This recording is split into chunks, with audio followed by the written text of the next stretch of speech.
Right, what's happening, everyone? It's the Versailles, it's the 10-man 1. And yeah, just here to give you my thoughts on match 14 of the ICC Cricket World Cup.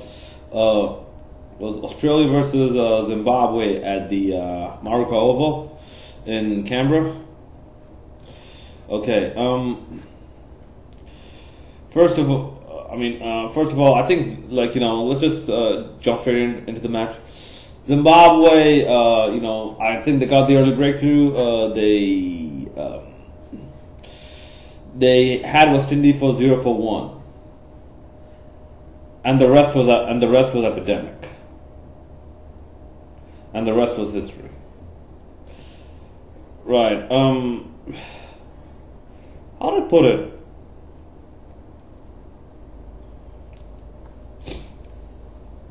There was one drop catch of Marlon Samuels, and later on we figured, I believe it was Marlon Samuels of Sikandar Raza, just before the drinks break. But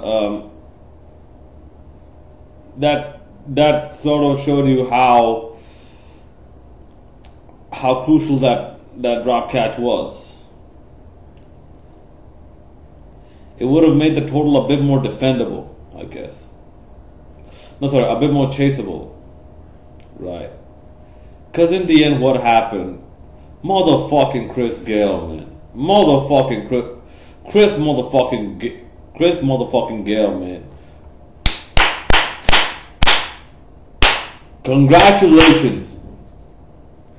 Congratulations on being perhaps the first true batsman to score a double century. Because the last 4 times, who was it?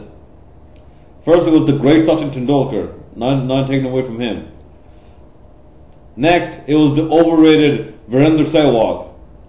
Next, it was another overrated Rohit Sharma. And next, it was another overrated Rohit Sharma. I believe 3 out of 4 were possibly in Bangalore. It's a tiny ass ground over there. And one of them was in Eden Gardens, which I believe is still a tiny ass ground, like especially with the recent modifications they're doing right now. This motherfucker was in a ground as big as the MCG in terms of the area of the playing surface, pretty much as big as the MCG. Chris Gayle took Zimbabwe to town, and to do that in a World Cup.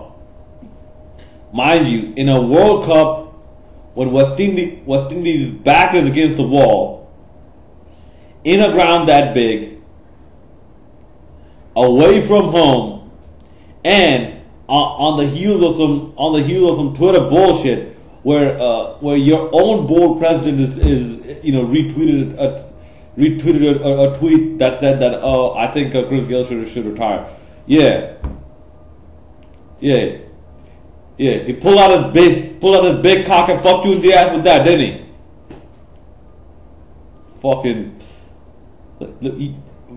board presidents, you don't do this shit, man. You don't do this shit. Even the commentators, like I believe, like I said, Michael Holding or was it Ian Bishop? Where's the WIPA thing now? Where's the Players Association president now? Why isn't he defending his players? Well, the best way to do, to show your critics wrong is by performance. And Chris Gayle just laid it down. The first West Indian and non-Indian to actually score a double century in ODI cricket. So congratulations to him. And he got out the last ball. He tried to actually break the 16 sixes record held by A.B. de Villiers and Rohit Sharma. But yeah, they took the Zimbabwe bowlers to the cleaners. Like when they said Zimbabwe were batting well and all that, Zimbabwe were bowling well. No, they're not bowling well. They had one bowler disqualified. They had I think the extras in their 20s. No, they're not bowling well. They're missing the block hole length, consistently. Only Sikandar Raza, maybe did some decent bowling, I guess. Even Panyangara and Tendai Chitara Kamangozi, I guess he did a bit, I guess. And Elton Chigumbura, he should not bowl, man. I mean, look, because I've seen this in the Bangladesh versus Zimbabwe series as well. Elton Chigumbura is their weak link in bowling, hands down, because the guy bowls too many extras and he overcompensates so much. You know, he bowls one extreme wide to another extreme wide. So I don't think he's the right guy to actually be throwing the ball to, especially in a pressure situation. Right. Yeah. Sorry for the angle. I'm just a bit tilted on my seat, anyways. But yeah, Marlon Samuel was not out after scoring a century, so congrats to him as well. And yeah, this was the highest partnership in ODI cricket history. It shattered another Indian record, and no disrespect to the two guys involved in the Indian record, Sachin Tendulkar and Rahul Dravid. Two of the modern day absolute greats of ODI batting and Test batting. But I don't know. There's some sense of content that I feel, of me being content, me being satisfied whenever an Indian record gets broken. Because especially with Harsha Bhogle, man. No, like I said, this is one of the reasons I can't stand Harsha Bhogle, because he puts the red, green, and white dildo in his mouth. Like the moment he gets on air, he will somehow manage to put that red, white, and green dildo with that Surya chakra, with that chakra for the head. That painted dildo on his mouth and his ass. Because, oh my God, stop putting India over as if they're the only team in world cricket that matter. I mean, when India is playing, you should see how much these commentators suck India's dick, man. Like when other teams look at it. When India are playing, I would think they're the only team that gets 3 commentators. In fact, maybe the Australia-England game, maybe they had 3 commentators, or I can't quite recall. But India game, whenever I've seen it, they had 3 commentators. Almost every other game I've seen, they have 2 commentators. And yeah, talk about equity. Pamian Bangwa is here. The Zimbabwean commentator, Pamian Bangwa is here.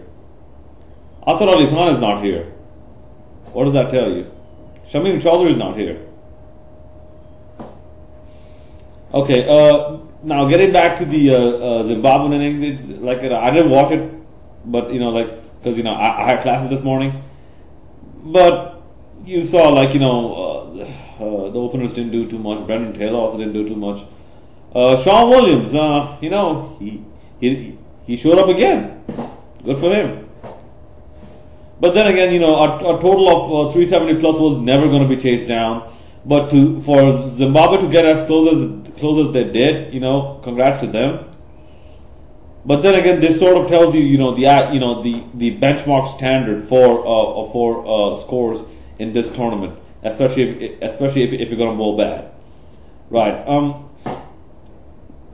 So tough luck Zimbabwe, and hope they have a better matches. And yeah, Dev Watmore has got his work cut out for him, especially with the bowling department, because I think that's really what let them down. Because this is a fucking big ground. If you can't bowl with enough variation, with enough bounce variation, you cannot bowl with enough swing, then there's with that much cloud cover, there's something wrong with you. So yeah, congrats to West Indies for basically shutting up all of the critics to this point. With this performance, well, most of the critics actually, and especially shutting up your homegrown critics. Maybe that was a tactic. If that was a tactic, good ass tactic, man. Keep throwing them stones at Chris Gayle. He gonna break that 264, man. Keep throwing them stones, man. If that's a tactic. But if not, hats off, Chris Gayle. Congrats to you, buddy. Yeah, and the commentators actually made a point that Chris Gayle is going to have like one big performance, and after that, he's going to be shitty for for like 6-7 matches, and that one big performance is somehow going to back a selection in the team over and over again, despite of how bad the rest of his performances are. So yeah, Chris Gayle should actually look to not be that complacent, because the world titles, it's the world championship. This is how I put it. It's the championship title of the world that's on the line. So yeah, being complacent, being being not in the proper mind frame is not an option. And Bangladesh, boy, you got your work cut out for you. You better step up that batting, son. We need some 300 totals. Sri Lanka versus Sri Lanka, MCG. Oh, you damn right I'll be watching. Looking forward to constant suggestions. This is Tanvir Syed signing out.